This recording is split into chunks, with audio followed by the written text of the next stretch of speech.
Hi, I'm Brian Malow, and I am live from Lindau, Germany, where it's the site of the 73rd annual Lindau Nobel Laureate meeting.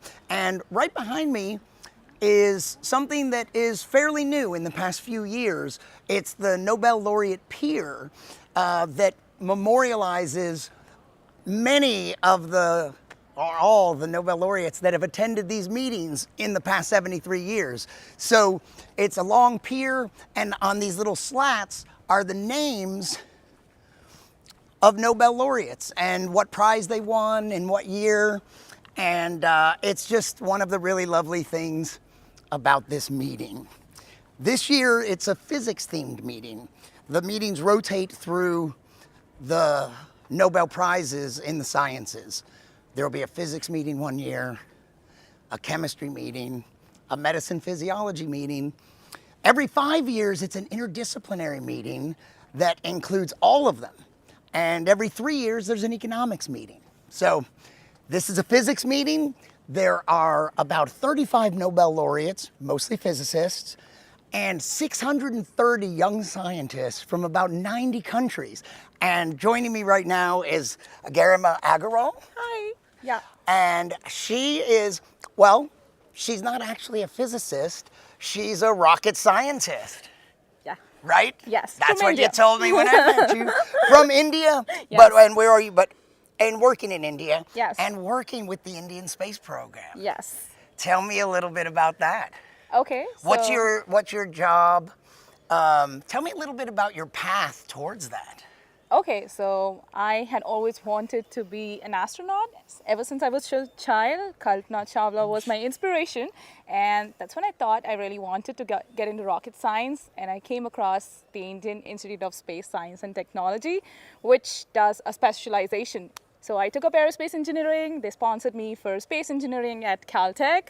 And I also worked with JPL, NASA for like a brief time, like 3 months. And then I got back to India. I joined as a space scientist come engineer at UR Rao Satellite Center of the Indian Space Research Organization. And last year we landed at the moon at the South Pole, and I was like part of the team. So I'm really, really glad to be here. That's really great. And how long? What was the Chandrayaan mission? What are the names of the missions? And it wasn't just one attempt to land on the moon. How many missions are we talking about? So the Chandrayaan series had 3 till now. There's an upcoming 4th soon. So the 3rd mission is what I was involved in, and it soft landed. Unfortunately, the 2nd mission had some hiccups, but Chandrayaan 1 was more like an impact probe, which worked really well. And yeah, so Chandrayaan 3 is more about landing at the South Pole of the moon and studying the surface. And tell me, when did it land? It landed in August 2023. So just not quite a year ago. Yes. And it successfully landed? Yes. And what was the point of the mission? What sort of data was it after? So we had a rover on board, and then the lander had its own probe. So a lot of payloads were involved where you really want to study the seismic waves or the surface composition of the moon.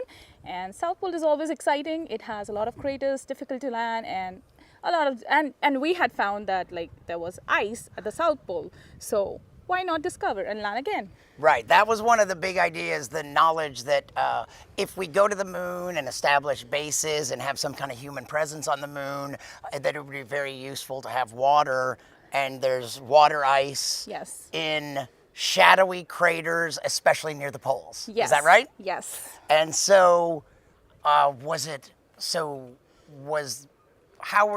was the relationship between the lander and the water? What was did you say there was a rover? There was a rover as well. The landing point is called the Shiv Shakti point, and the rover actually transferred quite a distance. It traveled, and we had a lot of payloads which could try seeing the surface composition and send data back to India. So yeah, it's still in progress. Did it find water? Oh, so the Chandrayaan 1 impact probe had found there was water or traces of water, ice water.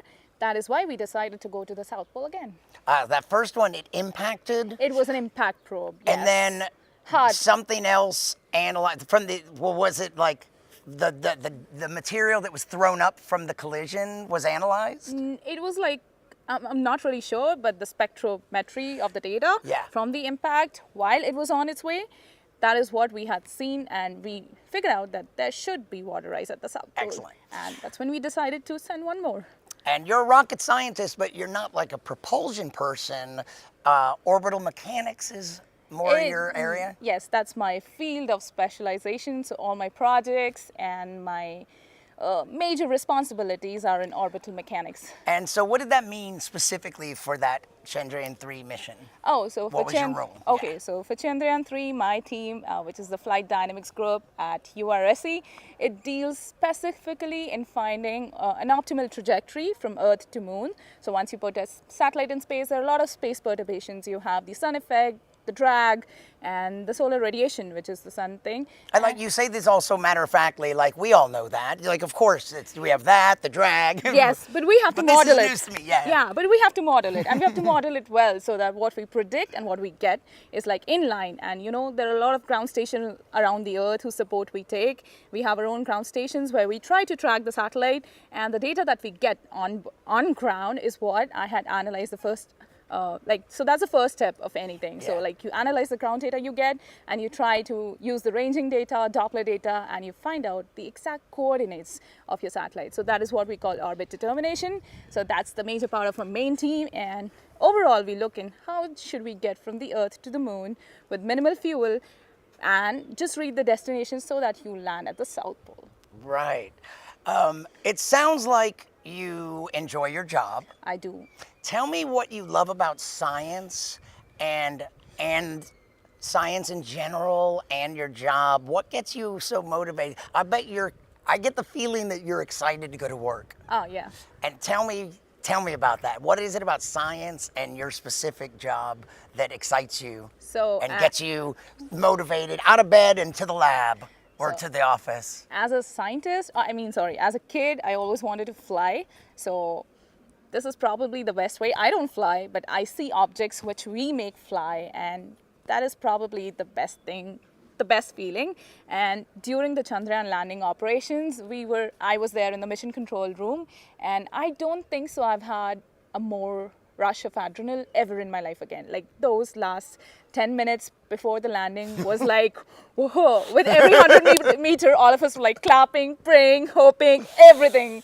So yeah, I think it's the excitement to send objects in space where a lot of people don't have access to. And it's also kind of cool to call yourself a rocket scientist. Definitely. So yeah, that must have been a very stressful, and then the rush, the relief of the success. Yes. Amazing. I was like swarmed with phone calls after it. I couldn't pick any of it. I was still part of the operations team and working on it. But yeah, amazingly amazing. Excellent. That's awesome. And let's talk about the meeting. So here we are. It's the 73rd Lindau Nobel Laureate meeting. Before you even came here, what sort of thoughts did you have? What were you anticipating? I would say I wasn't anticipating such a tight-packed schedule. Like, we're up 6 a.m. every day, go back to the room at 11. There's always something. They're always keeping you on your toes. And a conference full of such diversity of things. Like, you have a concert. You have a music session. They're teaching you how to dance. They have science walks with the Nobel laureates. Like, can you imagine you're like a bunch of 10 kids and the Nobel laureate is talking to you alone for like those 2 hours? Amazingly amazing. And then the open exchanges, oh my God, you don't need a topic to talk to them. You can just ask them any open-ended question. It's just amazingly amazing how you can just go talk to them, not feel shy about it, and you need not ask them technical questions. That's the beauty of talking to Nobel laureates here. Yeah. So, yes. And they're interested in hearing about your work. Oh, and yes. That's, I think, probably surprises a lot. They're not just here to dispense wisdom. Yes. You could ask them. They're curious anything. about you. I had a science walk session with Richard Henderson on Monday, and it was amazing. Like, I am nowhere related to molecular biology, but he was so receptive in trying to talk to me and just making sure he knows what I do. And when I met him again later, he recognized me. So that's kind of an achievement that you... Very nice. He could recognize me over a day, so yeah. So, tell me, I guess you just did list a lot of laureate highlights, but what about your interactions with the other young? We have young scientists from 90 countries Yes. here. I bet you've met some from India that you didn't know before, as well as Yes.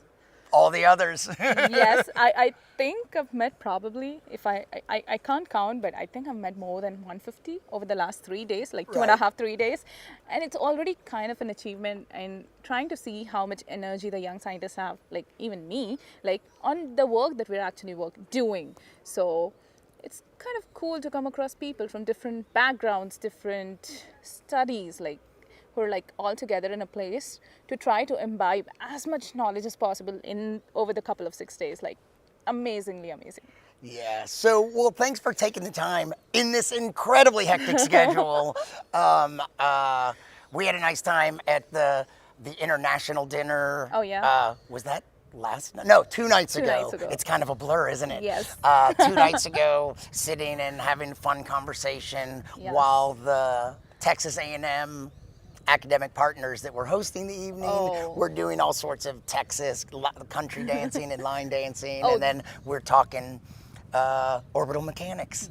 And that was actually one of the other highlights that I came across. Like I was sitting on the table by mistake, which was dedicated for the Lindau Council. I walked into the dark, sat somewhere, and it happened to be the Lindau Council Committee. And I met 3 people, one of who was dedicated or is part of the committee which selects the Yes. Nobel Prizes in medicine every year, like nominates. So I'm like, whoa, I'm not just meeting Nobel laureates, I'm meeting the people who are actually responsible to choose, like responsibly choose the Nobel Prizes as well every year. So it was an honor. It was That an was, honor. just to be clear, because the Lindau Nobel Laureate meeting, this organization doesn't have anything to do with choosing the laureates. That's Yes. the Yes, that's yes, in yes. the Nobel organization in Sweden. But they work Invited, together yes. very much. In fact, the host and MC for a lot of the programming is Adam Smith. He's a representative from the Nobel organization, and there are other. So that's what you met some of the people from the Nobel organization. Oh yes, yes, yes. Yeah. Yes.